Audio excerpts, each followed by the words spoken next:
You're watching a special program of World Insight coming from the site of the St. Petersburg International Economic Forum. I'm Tian Wei. Earlier, in my exclusive interview with the president of the New Development Bank, he talked about Russia's way of developing its relationship with the emerging economies as a way to come out of the current challenge. That has been shared by Vladimir Yakunin, one of the most outspoken voices on the international stage for Russia over the past few years.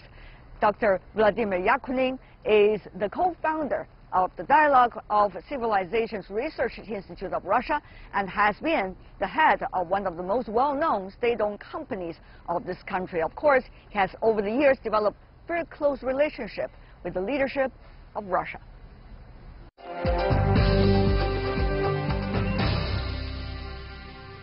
China and the U.S., whether involved in a trade war. Well, both sides try to avoid it with the latest statement. But what do you make of the discussion, if not debate, right now? I will refer to the latest report of Rome Club.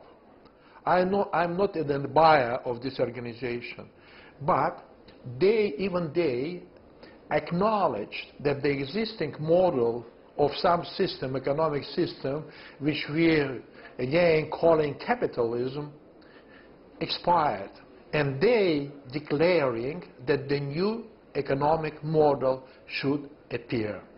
From this point of view, I suppose one should consider all these elements of the trade war, declaration of the United States of America, attempts to get out of some agreement, etc. That is, to me, that is the reflection that the model is crippled. That, if somebody waits, that Americans will stay idle aside, letting China to get #1 position in geoeconomy or geopolitics, that is, to my mind, not particularly true. And China made great efforts and has a plan of sustainable development. I am avoiding the word growth, development. And for that, you have population, you have, structure, state structure, political structure, and it helped. Are you saying all of this because Russia is not necessarily on good terms with the United States? Russia is still under further sanctions of the United States? Listen, it has nothing to do with the personal feelings. That is just objective reflections of what we are doing in Dialogue of Civilization Research Institute. Talking about the Belt and Road Initiative or talking about the Eurasian Economic Union, people see the value of these ideas. But it is not the first time, I'm sure, you answered that question. How to implement them well, efficiently, and sufficiently. Also sustainable. That is the biggest issue. I completely agree with you, because we have lots of beautiful and very attractive ideas. The questions are how to implement all those ideas and with what instruments.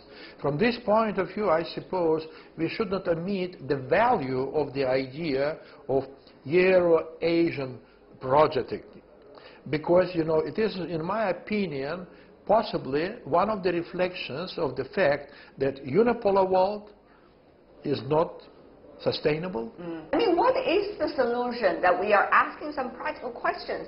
For example, if you build railroads in the Far East or the Far West, you have to have enough people that are using these railroads. And you have to have enough businesses that is going to take advantage of these infrastructure projects. But so far, that is still a big question mark. So with a lot of investment put into those, whether energy, whether infrastructure, how sustainable will they be? How economically viable will they be? May I use the example of your own country?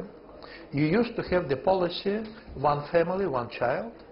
Then you introduced the policy, one family, two kids.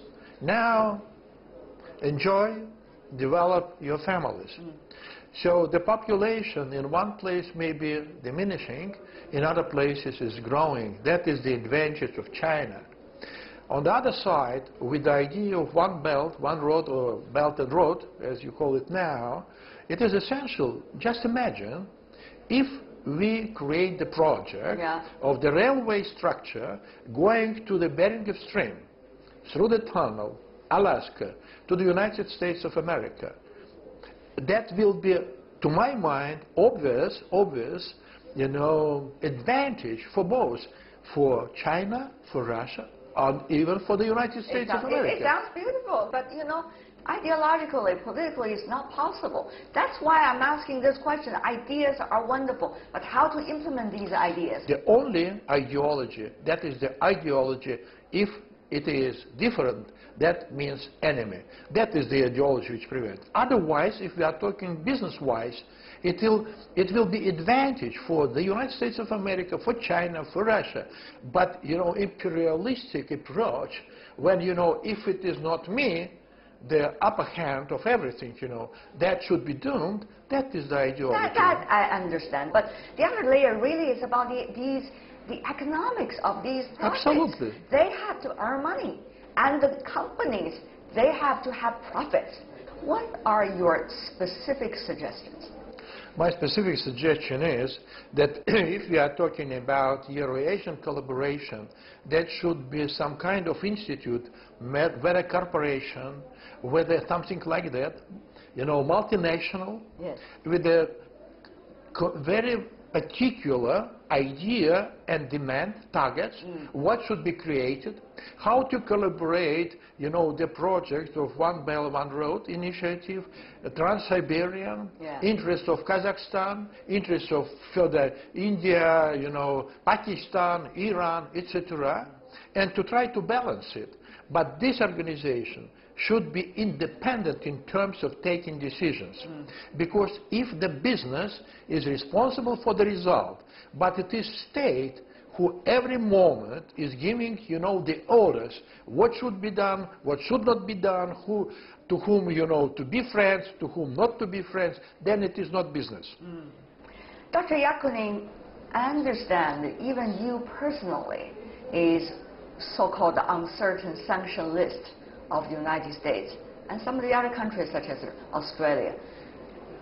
I wonder, what is it like for you? I mean, on a personal basis.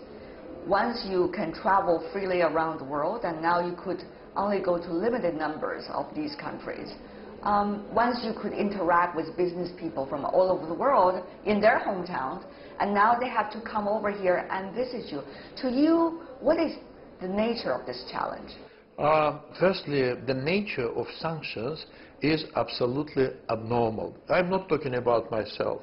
You know, I am in a better position because I am sanctioned only by United States and Australia. Everywhere else I can go, and it is fine. And you know, with the sanctions, judging by my relations with my former partners and actual partners, I can say that, you know, the respect is not getting less, to say it like that. So we are communicating, we are discussing. Now Europeans, they themselves are declaring that, listen, we should tackle our fate in our own hands. But it is quite a time after the sanctioning, after, you know, knocking towards, you know, some country which is imposing those sanctions. The country is deciding whether you're a good person, whether you're a bad person, you know. And that is absurd. It is not possible. We remember once in the Soviet Union when somebody considered that everything should be controlled, everything should be manipulated, and everything should be counted only by the state. It was wrong. So I suppose in the global perspective, it is also a big mistake on the part of the United States or somebody in the United States of America that they consider they can give orders to everyone, you know, from, you know, far east towards, you know, far north and far south. It is not possible. I mean, you went through a lot, Dr. Yakunin. You once served in the KGB. Actually quite impressive if you look at some of your records over the years. Later, you also become the head of state-owned enterprises. You even have a lot of close interactions with who become now President Putin over the years. You went through the Cold War, you went through the ups and downs of former Soviet Union. You are experiencing right now a different stage of development for Russia. Want to put itself onto the world map, but at the same time, in a way, has to deal with some of the challenges coming from the West. What do you think would be the ultimate solution and the way of looking at things Russia should adopt, and you yourself should adopt? Listen, I am far from being in the position of giving any advices on this political level. I can share with you only my own experience. And I should say that we should not underestimate the importance of society being involved in producing political decisions. We should not underestimate the importance of collaboration between different societies. Specifically, we are talking about the younger generation.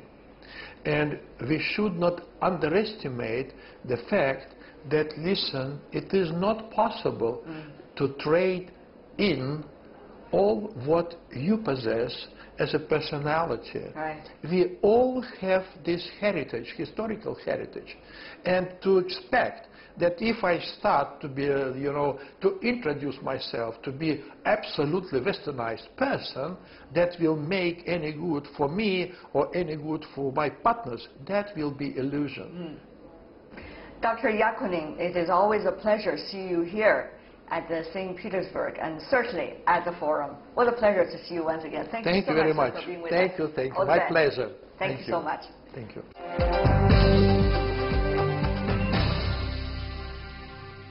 With that, we're coming to the end of this special program of World Insight, coming to you from the site of the St. Petersburg International Economic Forum. On behalf of my team here in St. Petersburg, I'm back in Beijing. I'm Tian Wei. I'll see you next week. Bye for now.